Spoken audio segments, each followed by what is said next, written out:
Welcome to Coach's Weekly. I'm Eric Perry, joined by Coach Allgood of the cross-country team. Coach, thanks for joining me. Me. I'm here again.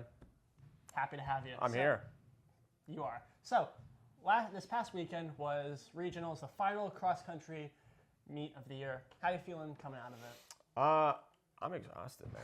It's been a long 15 weeks. I feel really good. I think we ended the season on a high note. I think that the team is now taking advantage of some well-deserved rest, and I believe very deeply that there is a hunger to continue on. And so it's a blessing that we do get to take a little bit of time off, but then kind of jump straight into track. And so good vibes all around.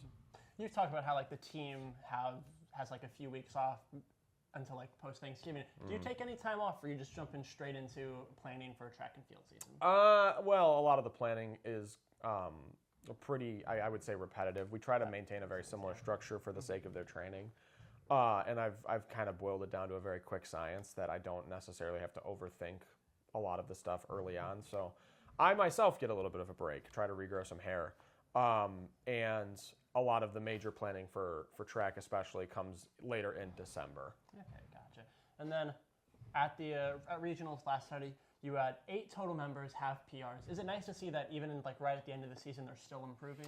Oh yeah, we never stop being so back, Eric. Mm-hmm. Don't ever get it twisted. I won't. I think it helps them especially to know that they are going to continue getting faster.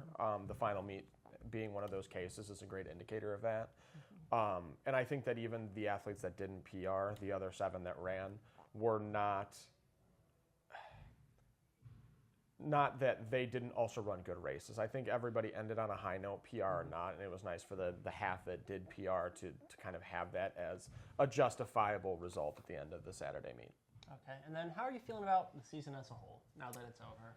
I think it was a good year. I think it's a foundational year. A lot of our athletes are younger, so I think it's a good time for them to learn each other, learn the system, learn how to take both the highlights and the lowlights of athletics with a grain of salt, and learn that progress is a process. It's something that I preach day in and day out. And I feel like this past season has been a really big indicator of them starting to learn that, and it's been a great experience for them to slowly check those boxes as we get further and further along.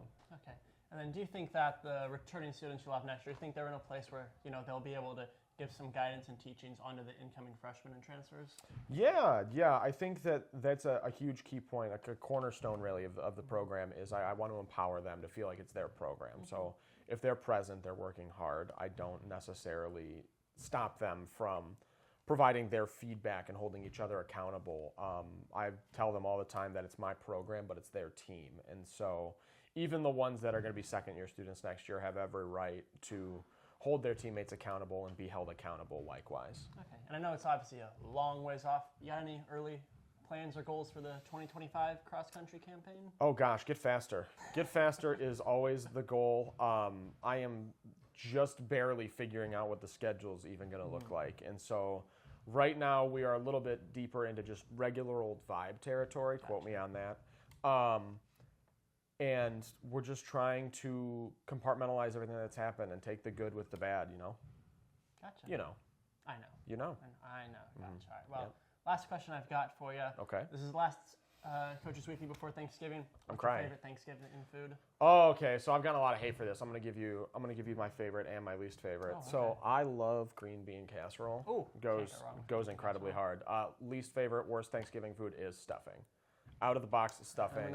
Texturally incorrect. Please do. This is an anti-stuffing table right this second. So firmly disagree. Stuffing. That's okay. You can firmly be wrong. Fair enough. All right. Well, Coach, thanks for joining me as always. This was Coach Allgood. We'll see you in a few weeks. I've been Eric Perry, and this was Coach's Weekly. Bye.